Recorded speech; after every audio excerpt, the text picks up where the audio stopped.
ఎన్నికల్లో సైదాపురంకు మన ప్రియతమ ముఖ్యమంత్రి రేవంత్ రెడ్డి గారు ఎన్నికల సభలో ఆలేరును రెవెన్యూ డివిజన్గా నేను వచ్చిన 6 నెలల లోపే ప్రకటింపజేస్తా అని చెప్పి ఈనాటి వరకు రెవెన్యూ డివిజన్ను ప్రకటించకుండా తూతూ మంత్రంగా కార్యక్రమాలు చేస్తున్నట్టుగా ప్రభుత్వం ఊపడుతుంది. అందుకే ముఖ్యమంత్రి గారు ఇచ్చిన హామీని నెరవేర్చడంలో ఇక్కడ ఉన్నటువంటి కాంగ్రెస్ పార్టీకి సంబంధించిన అన్ని రకాల ప్రజాప్రతినిధులు అందరూ కూడా శ్రద్ధ పెట్టి వెంటనే రెవెన్యూ డివిజన్ ప్రకటించాలి, లేకపోతే ఆలేరులో ప్రజలు యొక్క ఆగ్రహానికి గురై తిరస్కరణకు గురవుతారని సందర్భంగా నేను హెచ్చరిక చేస్తా ఉన్నాను. ప్రకటించాలని ఎమ్మెల్యే గారిని మనస్ఫూర్తిగా కోరుకుంటూ మేము అఖిలపక్షం తరఫున మేము డిమాండ్ చేస్తున్నాం. ఆలేరు మొత్తం వ్యాపార వర్గాలు అంతా ఆయంభయం పరిస్థితిలో ఉన్నది. ఆలేరు కూడా ఇప్పుడు ఇన్ని ఇండ్లు పోతున్న పేద ప్రజలు కూడా వాళ్ళకి చాలా ఇబ్బంది ఉన్నది. ఈ అంశం మీద ఎమ్మెల్యే గారు చిత్తశుద్ధి తీసుకొని రెవెన్యూ డివిజన్ని వెంటనే ప్రకటించాలని మేము మనస్ఫూర్తిగా కోరుకుంటున్నాం. ఆలేరు రెవెన్యూ డివిజన్ సాధన సమితి ఆధ్వర్యంలో సమావేశం ఏర్పాటు చేసుకోవడం జరిగింది. మరి గతంలో ఆలేరు ఎమ్మెల్యే గారు 100 రోజులలోనే రెవెన్యూ డివిజన్ను ఏర్పాటు చేస్తానని, అలాగే అండర్ పాస్ని నేను కుర్చీ వేసుకొని 100 రోజులలోనే పూర్తి చేస్తానని హామీలు ఇవ్వడం జరిగింది. మరి ఈరోజు కాంగ్రెస్ ప్రభుత్వం 99 రోజుల ప్రజాపాలన అనే ఒక కార్యక్రమం నిర్వహిస్తుంది. మరి కాంగ్రెస్ ప్రభుత్వానికి 99 రోజుల కానే కాలం ఆగిపోయిందా? 100వ రోజుకి వస్తలేదా? మరి 100వ రోజు వస్తేనే మేము చేస్తామా అన్ని చందాసంగా ఉంది. మరి ప్రజలను మభ్యపెడుతూ కాలయాపన చేస్తున్న ఈ కాంగ్రెస్ ప్రభుత్వం స్థానిక ఎమ్మెల్యే గారు వెంటనే రెవెన్యూ డివిజన్కు ప్రకటన చేయాలని, రెవెన్యూ డివిజన్ను ఏర్పాటు చేసే దిశగా ఆయన కార్యక్రమాలు చేపట్టాలని రెవెన్యూ డివిజన్ సాధన సమితిగా మేము కోరుతా ఉన్నాము, హెచ్చరిస్తూ ఉన్నాము. ముందు ఆలేరు ఎమ్మెల్యే గారు బీర్ల ఎమ్మెల్యే గారు ఎన్నికల మేనిఫెస్టోలో ఆలేరు రెవెన్యూ డివిజన్ నేను ఎమ్మెల్యే గెలిస్తే 100 రోజులలో ప్రకటన చేయిస్తానని హామీ ఇవ్వడం జరిగింది. అదేవిధంగా ఇప్పుడు అయినటువంటి రేవంత్ రెడ్డి గారు మాసాయిపేట ఎన్నికల సభలో వారితో కూడా ప్రకటన చేయించడం జరిగింది. ఇవాళ 2 సంవత్సరాల 3 నెలల కాలం అవుతా ఉంది. గతంలో అసెంబ్లీలో ఒకసారి ప్రకటన చేసి పాలాభిషేకం చేసుకున్నారు తప్ప అధికారికంగా ఇప్పటి వరకు కూడా గెజెట్ విడుదల చేయకుండా ఓట్ల కోసమే ఆలేరును రెవెన్యూ డివిజన్గా వారు వాడుకున్నారు తప్ప ఆలేరును రెవెన్యూ చిత్తశుద్ధి ఇప్పుడు ఉన్నటువంటి ఎమ్మెల్యే గారికి లేనట్టుగా మాకు అర్థమవుతా ఉంది. మీరు ఏదైతే ప్రకటన ఇచ్చారో ఆలేరు రెవెన్యూ చేస్తానని 100 రోజులు కదా, ఇప్పుడు 2 సంవత్సరాలు 3 నెలలు అవుతుంది. ఈ నెలలో అసెంబ్లీ 16వ తారీఖు నుండి స్టార్ట్ అవుతుంది. ఈ అసెంబ్లీలోనున్న మీరు ప్రకటన చేసి మీరు ఇచ్చిన మాట కట్టుబడి ఉంటారని మేము భావిస్తూ ఉన్నాం. లేకపోతే మీరు ఆలేరులో ఏ గ్రామానికి వచ్చినా మీరు నిరసన ఎదుర్కోవాల్సిన పరిస్థితి ఉంటుంది. ఆ మాట కట్టుబడి వెంటనే ప్రకటన చేయాలని కోరుతూ, అదేవిధంగా ఆలేరులో 547, బాదురుపేటలో 14 ఇళ్ళు, ఆలేరు మున్సిపాలిటీ పరిధిలో 839 భూములను ప్రొవిజన్లో పెట్టినాము. అదేవిధంగా మండలంలో వివిధ గ్రామాలలో 849 ఇళ్ళు ఉన్నట్టున్నాయి. వీటన్నిటి విషయంలో కూడా మీరు స్పష్టతనిచ్చి అసెంబ్లీలో, ఎందుకంటే అవి రెగ్యులరైజ్ అయ్యి ఉండి అవి రిజిస్ట్రేషన్ అయిన భూములను కూడా ఇలా ప్రొవిజన్లో పెట్టి ఇప్పటికే ఆలేరు రకరకాల అస్తవ్యస్తంగా ఉంది. మీ పాలన వచ్చిన తర్వాత వ్యాపారాలు లేవు, భూములు అమ్ముదామంటే కొనటోడే లేడు. ఇలా ఉన్న భూములను కూడా మీరు ప్రొవిజన్లో పెట్టి పేద ప్రజలు ఎవరైతే బీసీ కాలనీలో కానీ, మా సిల్క్ నగర్లో కానీ, మార్కండేయ కాలనీ కానీ, శేఖర్ గారు అన్నట్టు గేట్ అవతల రంగనాయకుడి నుండి రఘునాథపురం రోడ్డు వరకు ప్రొవిజన్లో పెట్టిండ్రు. వాళ్ళందరూ పేదవాళ్ళు. ఇవాళ వాళ్ళు ఆత్మహత్య చేసుకోవాలన్నా మరి ఏం చేయాలనో వారికి సమాధానం పని అవసరం ఉంది. ఎందుకంటే ప్రెస్ మీట్ పెట్టి అగు మేఘాల మీద మీ ప్రభుత్వం నిరసన కార్యక్రమం చేయబడుతుందని చెప్పాలని వచ్చి ప్రెస్ మీట్ పెట్టి మీకు సెంటు భూమి పోతాను, భూములు పోతాయని ఎవరికి భయం లేదు.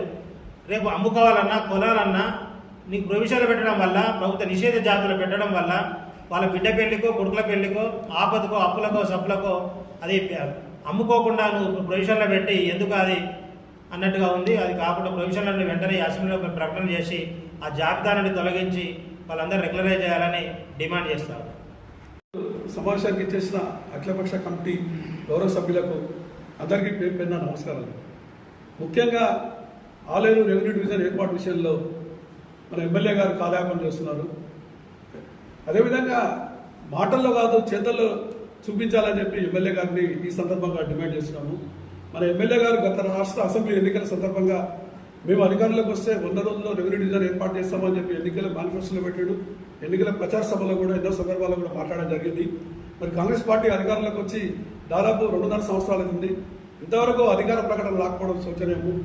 అదేవిధంగా మన ఎమ్మెల్యే గారు మొన్న జరిగిన గ్రామ పంచాయతీ మరియు మున్సిపల్ ఎన్నికల్లో కూడా ప్రచార సభలో మేము అధికారంలో త్వరలో ఆలేరు రెవెన్యూ డివిజన్ ఏర్పాటు చేస్తున్నామని చెప్పి ప్రకటన చేస్తున్నాడు. ఓట్లు దండుకోవడం కోసమే ఈ అంశాన్ని తెర మీదకి తీసుకొస్తున్నాడు. ఆ ఎమ్మెల్యే గారికి అమలు చేసే ఉద్దేశం అవ్వట్లేదు. అలాగే మన స్థానిక కాంగ్రెస్ పార్టీ వారు కూడా ఎమ్మెల్యే గారి మీద ఒత్తిడి తీసుకురావడం లేదు. మరి కాంగ్రెస్ పార్టీ వారికి ఆలేరు అభివృద్ధి అవసరం లేదని చెప్పి ఈ సందర్భంగా ప్రశ్నిస్తున్నాము. మరియు ఆలేరు అన్ని రంగాల్లో పూర్తిగా వికోటమవుతుంది. ఆలేరు అభివృద్ధి జరగాలంటే రెవెన్యూ డివిజన్ ఏర్పడే తప్ప వేరే అవకాశం లేదు. దీన్ని దృష్టిలో పెట్టుకునే గత 5 సంవత్సరాల నుంచి ఉద్యమాలు నిర్వహిస్తున్నాము. మరి ఆలేరు కాన్స్టిట్యూషన్ హెడ్ క్వార్టర్లో ఉండాల్సిన సబ్ స్టాఫ్ ఆఫీసు వేరే ప్రాంతం తరలింది. తర్వాత R&B ఆఫీసు కూడా, తర్వాత డి ఆఫీసు, ఏసీపీ ఆఫీసు. ఈ మధ్యన ప్రభుత్వం ప్రకటించిన ఆ కాన్స్టిట్యూషన్కి రావాల్సిన ఇంటిగ్రేటెడ్ స్కూలు, తర్వాత 100 పడకల హాస్పిటల్, మెడికల్ కాలేజ్ కూడా వేరే ప్రాంతాలకు తరలించడం జరిగింది. ఇక్కడ ఉన్న హాస్పిటల్ 30 పడకల ఆసుపత్రిని 10 పడకలకు కుదించినారు. ఇది చాలా తీవ్రమైన విషయము. అదేవిధంగా రేపు ఆలేరు రెవెన్యూ డివిజన్గా సాధిస్తే మనం అసెంబ్లీ కూడా కాపాడుకున్న వాళ్ళు అవుతాము. రేపు జరిగే 2026లో డీలిమిటేషన్లో రేపు అసెంబ్లీ కూడా కోల్పోయే ప్రమాదం ఉంది. కావున మనం ఖచ్చితంగా రెవెన్యూ డివిజన్ సాధించుకోవాలి. రెవెన్యూ డివిజన్ సాధించుకుంటే రేపు అసెంబ్లీ కూడా కాపాడుకున్న వాళ్ళం అవుతాము. ఇప్పటికైనా మన ఎమ్మెల్యే గారు స్పందించి వెంటనే రేపు 10వ తారీఖు అసెంబ్లీ సమావేశాలు జరుగుతున్నాయి. ముఖ్యమంత్రి సీఎం రేవంత్ రెడ్డి గారిని కలిసి ఆలేరు రెవెన్యూ డివిజన్ సంబంధించిన అధికార ప్రకటన విడుదల చేయించాలని ఈ సందర్భంగా డిమాండ్ చేస్తున్నాము. లేని పక్షంలో ఉద్యమ కార్యాచరణ ప్రకటించి మళ్ళీ పెద్ద ఎత్తున ఉద్యమాలు నిర్వహిస్తామని చెప్పి తెలియపరుచుకుంటున్నాం. ఆలేరు రెవెన్యూ డివిజన్ కోసం ఇక్కడ సమావేశం ఆర్యవేశ భవన్లో నిర్వహించుకోవడం జరుగుతుంది. నా పేరు కేముడు కలయ్య, సిపిఎంఎల్ పార్టీ.